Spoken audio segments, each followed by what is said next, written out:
Hurmatli tomoshabinlar, aziz nafaqaxo'rlar va ularning yaqinlari, bugun men sizlar bilan shunday muhim mavzu haqida gaplashamanki, bu har bir nafaqaxo'rning hayotiga bevosita ta'sir qiladi. Agar siz nafaqaxo'r bo'lsangiz yoki oilangizda nafaqaxo'rlar bo'lsa, ushbu videoni bir daqiqa ham o'tkazib yubormang. Bu shunchaki ma'lumot emas, balki sizning moliyaviy barqarorligingiz, huquqlaringiz va farovonligingizga oid juda muhim yangiliklar majmuasidir. Prezidentimiz tomonidan yaqinda imzolangan 6 ta yangi qonun sizning pensiya ta'minotingizni tubdan o'zgartirishi mumkin va bu o'zgarishlardan bir maygacha to'liq xabardor bo'lishingiz shart. Bu ma'lumotlar shunchalik dolzarbki, ularni bilmaslik siz uchun katta moliyaviy yo'qotishlarga olib kelishi mumkin.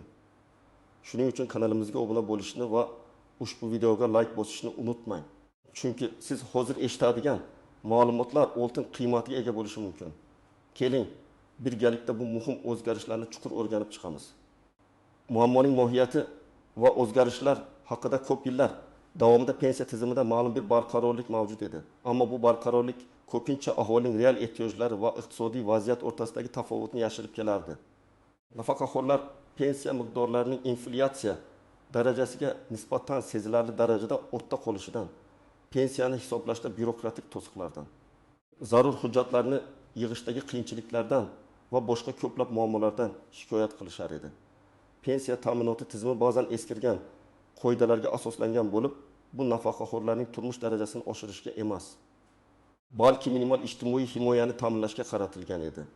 Masalan, ish stajini tasdiqlashda arxivlardan ma'lumot olish uzoq va mashaqqatli jarayon bo'lib, ba'zan yillar davomida hal bo'lmasdi. Ba'zi fuqarolarimiz esa umuman olganda qishloq joylarida yashab, dehqonchilik bilan shug'ullangan bo'lsalar ham, ularning mehnat faoliyati rasmiy stajga kirmasligi sababli pensiyasiz qolish hollari ham uchrab turardi. Endilikda vaziyat tubdan o'zgardi.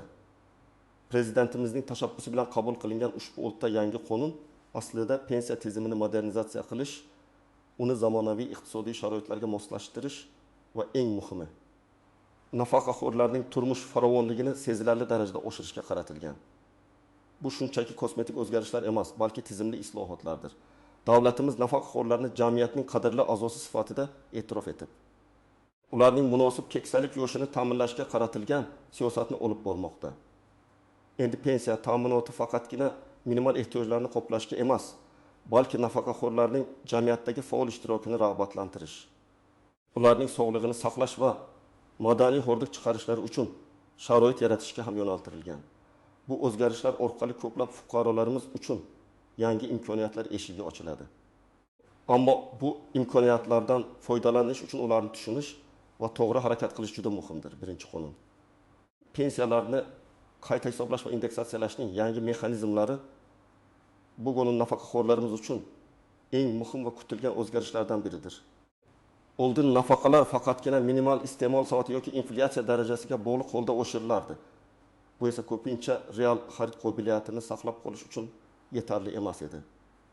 Pensiya miqdori yiliga 10 baginsi oshirilgan taqdirda ham oziq-ovqat, kommunal to'lovlar va dori-darmonlar narxining 15 xit yig'im-fo'ziga o'sishi bilan bu o'sish sezilmas bo'lib qolardi.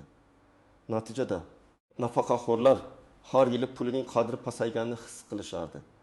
Endi esa yangi qonunga ko'ra nafaqalarni hisoblashda nafaqat inflyatsiya darajasi, balki mamlakatdagi o'rtacha ish haqi dinamikasi ham inobatga olinadi. Bu nimani anglatadi? Tasavvur qiling, sizning nafaqangiz ilgari 1 million so'm bo'lgan va inflyatsiya 11 bo'lgan taqdirda u eski qoidalar bo'yicha maksimal 6 million so'mga ko'tarilgan bo'lsa, yangi mexanizmga ko'ra o'rtacha ish haqi o'sishi ham hisobga olingani uchun sizning nafaqangiz 7 million so'mga, ba'zi hollarda hatto ilm aytamsiz million so'mga yetishi mumkin. Bu raqamlar albatta taxminiydir, lekin farq sezilarli bo'lishi mumkin. Bu qonun ayniqsa uzoq yillar xizmat qilgan, ammo nafaqaga chiqqanda maoshlari nisbatan past bo'lgan fuqarolarimiz uchun juda foydalidir. Chunki bu ularning daromadlarini bozor sharoitlariga yaqinlashtiradi. Bu o'z navbatida nafaqaxo'rlarning ijtimoiy himoyasini kuchaytirib, ularning turmush farovonligini oshirishga xizmat qiladi. Bu o'zgarishlar avtomatik tarzda amalga oshiriladi. Ya'ni nafaqaxo'rlardan alohida murojaat qilish talab etilmaydi. Shunday bo'lsa-da, agar siz pensiya miqdorida sezilarli o'zgarishni his qilmasangiz, pensiya jamg'armasiga murojaat qilishni unutmang. Ikkinchi qonun. pensiya tayinlash jarayonini raqamlashtirish va soddalashtirish, pensiya tayinlash jarayonidagi byurokratik to'siqlar ko'plab nafaqaxo'rlar uchun jiddiy bosh og'rig'i edi. Hujjatlar yig'ish, turli tashkilotlarga borish, navbatlarda turish, bularning barchasi nafaqaxo'rlarning qimmatli vaqtini olib, ularning sog'ligiga salbiy ta'sir ko'rsatar edi. Ba'zan hujjatlarning yo'qolishi yoki yetishmasligi tufayli pensiya tayinlash jarayoni uzoq muddatga cho'zilib ketardi. Bir fuqaro o'zining 40 yillik ish stajini tasdiqlash uchun 3 ta turli arxitektura bo'limidan hujjat yig'ishga majbur bo'lgan va bu jarayon 6 oy davom etgan. Yangi qonun bu muammolarni hal qilishga qaratilgan. Endi pensiya tayinlash jarayoni to'liq raqamlashtiriladi va bir darcha tamoyillar asosida amalga oshiriladi. Bu degani fuqaro pensiya jamg'armasiga faqat shaxsni tasdiqlovchi hujjat, pasport bilan murojaat qilishi kifoya. Qolgan barcha ma'lumotlar, ya'ni ish staji, ish haqi haqidagi ma'lumotlar davlat idoralarining yagona elektron bazalari orqali avtomatik ravishda olinadi.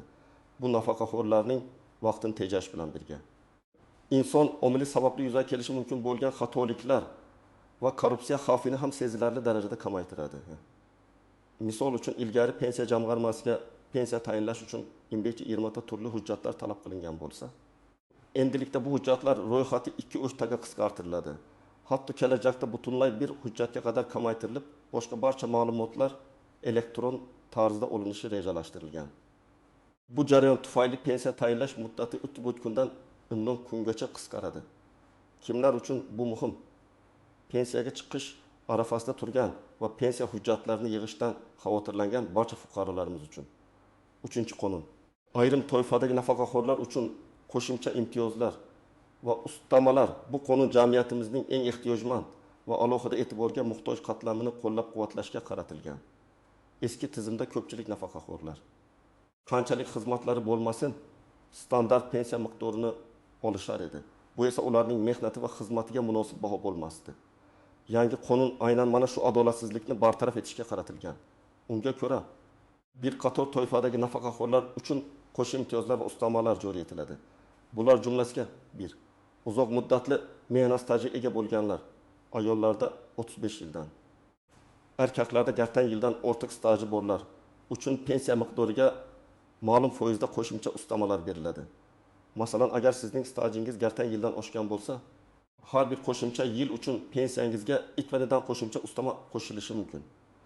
Bu degani 5 yillik stajga ega bo'lgan fuqaroning pensiyasi standart pensiya miqdoridan 5 ga ko'proq bo'ladi. Bu uzoq yillar davlat va jamiyat uchun mehnat qilgan insonlarning qadrini oshiradi.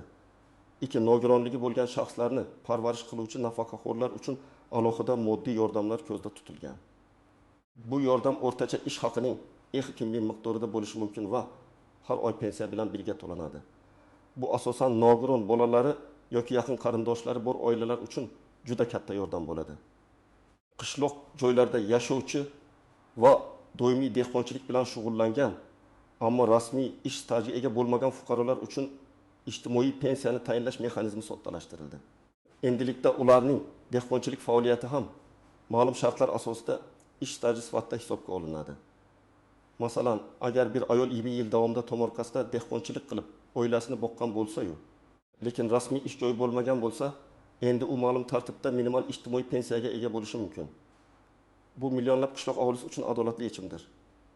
Bu qonun ayniqsa yuqorida sanab o'tilgan toifadagi nafaqaxo'rlar uchun muhim bo'lib, ularning moliyaviy ahvolini sezilarli darajada yaxshilaydi.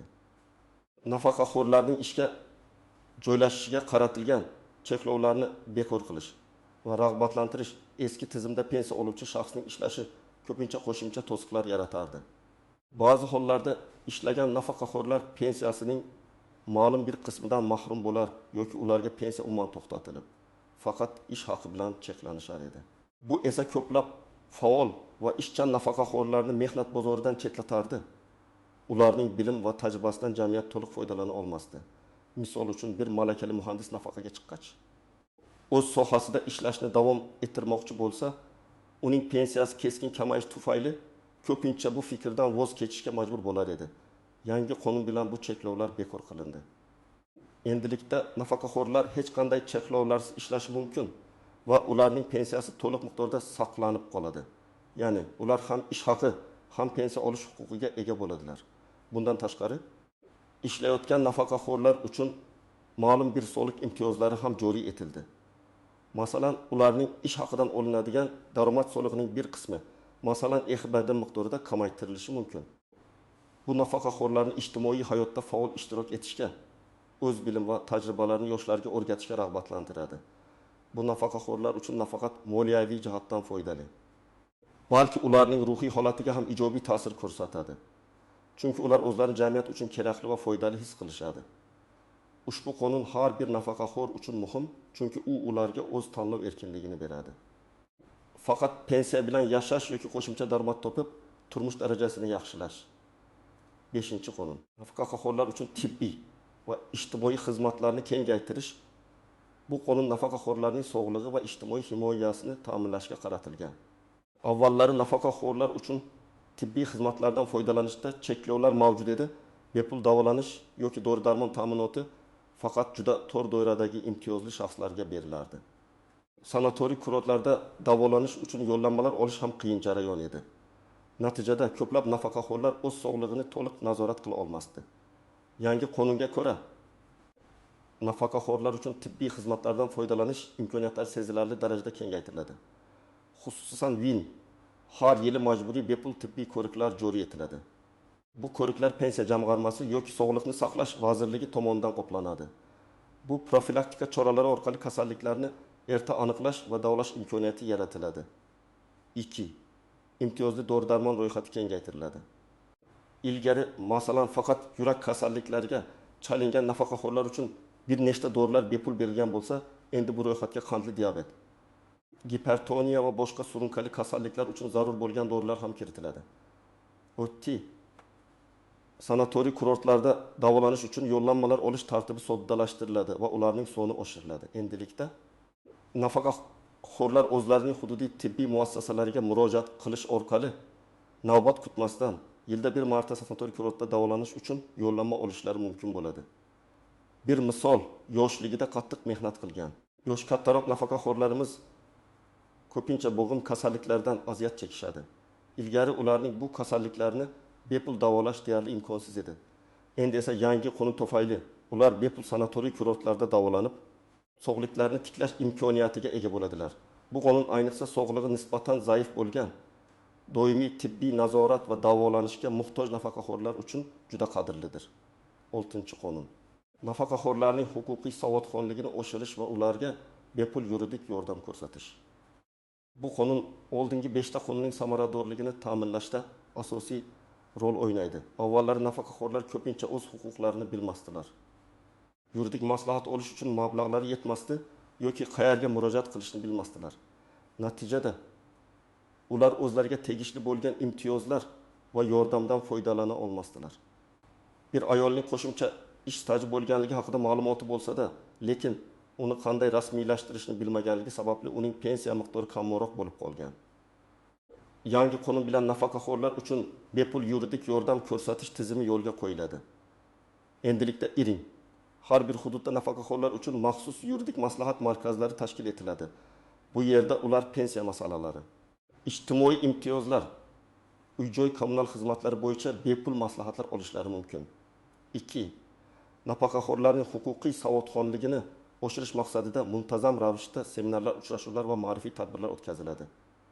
Bu tadbirlarda qonunlardagi o'zgarishlar, yangi imtiyozlar va ulardan qanday foydalanish haqida tushuntirishlar beriladi. 3. Pensiya jamg'armasi va Adliya vazirligi huzurida ishonch telefonlari joriy etiladi. Bu orqali nafaqaxo'rlar o'z savollariga tezkor javob olishlari mumkin. Misol uchun, agar sizning pensiya miqdoringiz noto'g'ri hisoblangan deb hisoblasangiz, endi siz bepul yuridik maslahat olib, o'z huquqlaringizni himoya qilishingiz mumkin. Bu nafaqaxo'rlarni har qanday aldamchi harakatlardan himoya qilishga ham yordam beradi. Bu qonun nafaqaxo'rlarga o'z huquqlarini to'liq anglash va ulardan samarali foydalanish imkoniyatini beradi. Ularni ijtimoiy va huquqiy jihatdan himoya qiladi. Istisnolar, kamchiliklar va noaniq nuanslar, har qanday yangi qonunlar majmuasi mukammal bo'lmaydi va ba'zi jihatlarda istisnolar yoki tushunarsiz nuanslar bo'lishi mumkin. Keling, ularni ko'rib chiqaylik.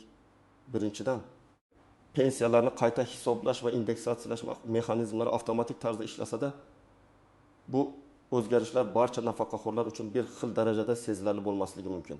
Masalan, juda kam pensiya olganlar uchun foizdagi o'sish nominal jihatdan katta summa bo'lmasligi mumkin, ammo nisbatan yuqori pensiya olganlar uchun bu o'sish sezilarli bo'ladi.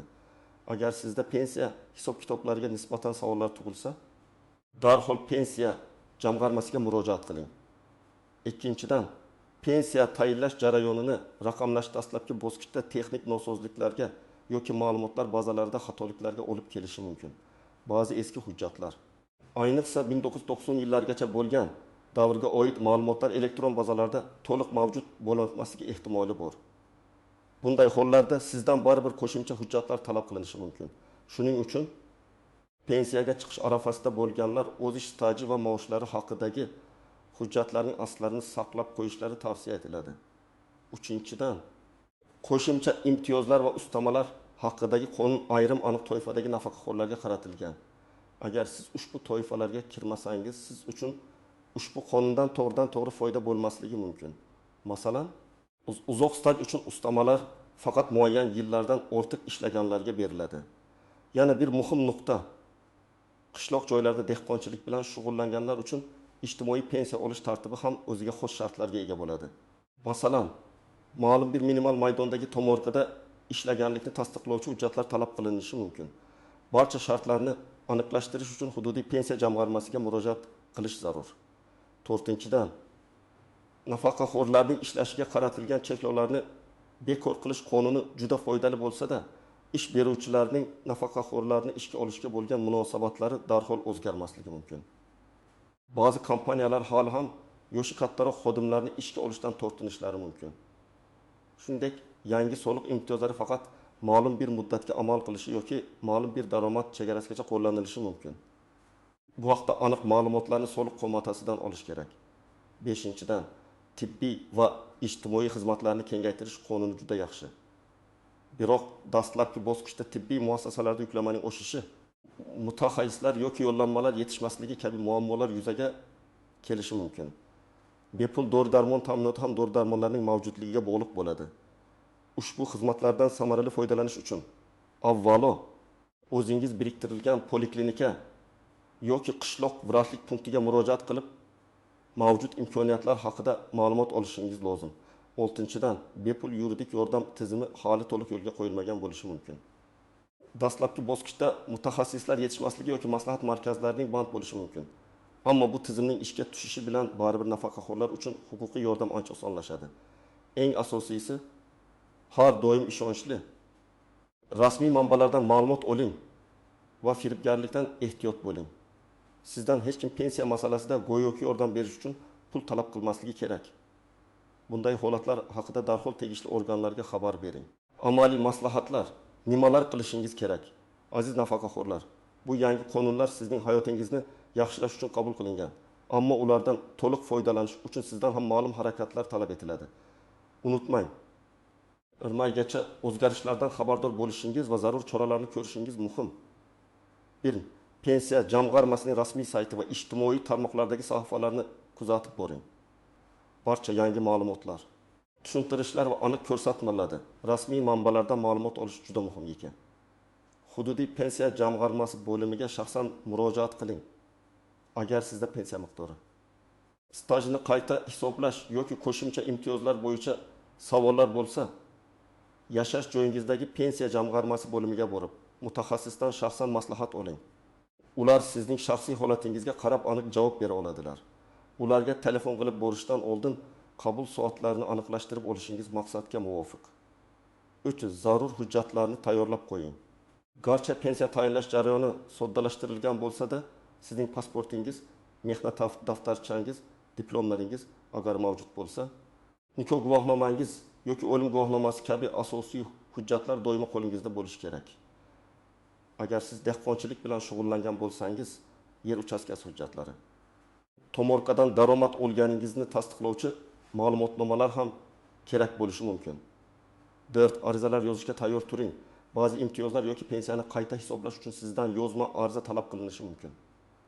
Masalan, Agar siz ilgari hisobga olinmagan ish stajini tasdiqlamoqchi bo'lsangiz, buning uchun alohida ariza berishingiz kerak bo'ladi. Pensiya jamg'armasi xodimlari sizga arizani to'g'ri yozishda yordam beradilar. 5. Tibbiy ko'riklardan o'ting va imtiyozli dori-darmonlar haqida so'rang. O'zingiz biriktirilgan poliklinikaga murojaat qilib, sizga tegishli bo'lgan bepul tibbiy ko'riklar va imtiyozli dori-darmonlar ro'yxati haqida ma'lumot oling. Shifokoringiz bilan maslahatlashib, qanday xizmatlardan foydalanishingiz mumkinligini aniqlashtiring. 6. Huquqiy maslahat markazlariga murojaat qiling. Agar siz o'z huquqlaringizni tushunishda qiynalsangiz yoki pensiya masalalari bo'yicha tortishuvlar yuzaga kelsa, bepul yuridik yordam markazlariga yoki Adliya vazirligining ishonch telefonlariga murojaat qiling. Ularning mutaxassislari sizga vaziyatni huquqiy tomondan tushuntirib berishadi va kerakli choralarni ko'rishda yordam berishadi. 7. Boshqalarga yordam bering. Agar siz ushbu ma'lumotlarni tushungan bo'lsangiz, iltimos oilangizdagi, mahallangizdagi yoki tanishlaringiz orasidagi nafaqaxo'rlarga ham bu yangiliklarni yetkazing. Ko'pchilik internetdan foydalana olmasligi yoki yangiliklarni kuzatib borishga imkoni bo'lmasligi mumkin. Sizning yordamingiz ular uchun juda qimmatli bo'ladi. Bu choralar sizga yangi qonunlardan maksimal darajada foydalanishga yordam beradi va sizning moliyaviy barqarorligingizni oshiradi. Xulosa aziz do'stlar, ko'rib turganingizdek, Prezidentimiz tomonidan imzolangan ushbu 6 ta yangi qonun nafaqaxo'rlarimizning hayotini yaxshilashga qaratilgan juda muhim qadamdir. Bu nafaqat ularning moddiy ahvolini, balki ijtimoiy himoyasini, sog'lig'ini va jamiyatdagi faol ishtirokini ham mustahkamlaydi. Ammo bu imkoniyatlardan to'liq foydalanish uchun albatta sizning o'zingizda ham faollik, yangiliklardan xabardor bo'lish va zarur choralarni ko'rish talab etiladi. Iyul oygacha bo'lgan muddat juda yaqin. Shuning uchun kechikmang. O'z huquqlaringizni biling va ulardan foydalaning. Umid qilamanki, bugungi videomiz siz uchun foydali va tushunarli bo'ldi. Sizning fikrlaringiz biz uchun juda muhim. Ushbu qonunlar haqida qanday fikrdasiz? Sizga qaysi o'zgarish eng muhim tuyuldi? Izohlarda o'z fikrlaringizni yozib qoldiring. Shu bilan birga videomizga like bosishni va kanalimizga obuna bo'lishni unutmang. Toki biz kelajakda ham siz uchun shunday muhim va foydali ma'lumotlarni taqdim etishda davom etaylik.